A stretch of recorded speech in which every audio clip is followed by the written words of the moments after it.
Hey, so I just finished reading The Theory of Psychoanalysis by Carl Gustav Jung. Now, this was published in 1915, so even as far as Jung's works go, it is still pretty early on in his career.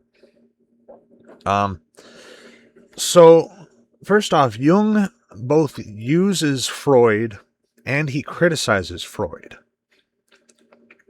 So let's talk about that for a second.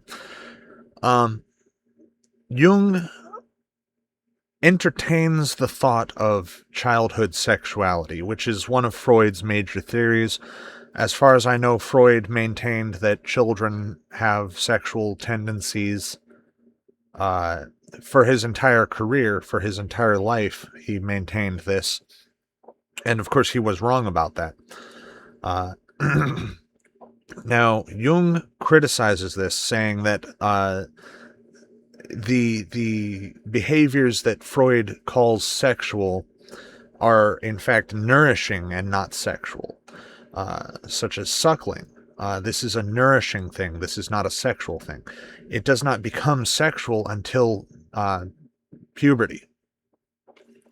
Um, so even in 1915, they were saying that Freud was wrong. And of course, we know now, we know more about the brain now, so we know that Freud was wrong beyond a reasonable doubt. However, one thing that Jung accepts, at least in this book, is the incest complex. Uh, Freud's main theory is the Oedipus complex, or the incest complex, which has been disproven, but for some reason Jung kind of accepts it without much of a challenge.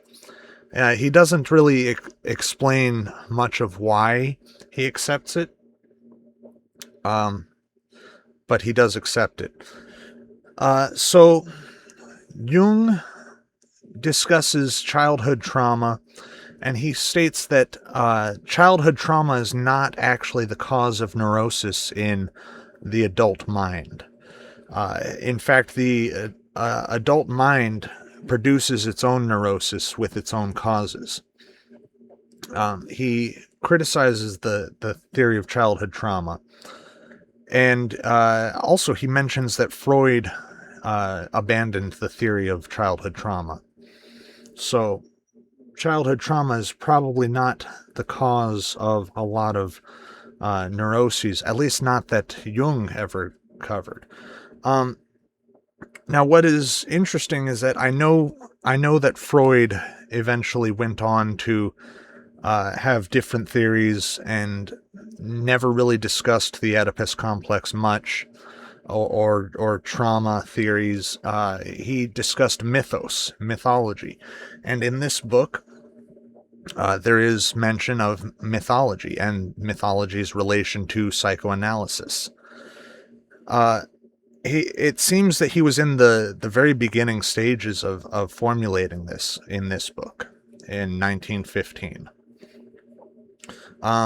But he did make it apparent that, yes, there is something to mythology. There is something to be said for mythology's effect on the psyche.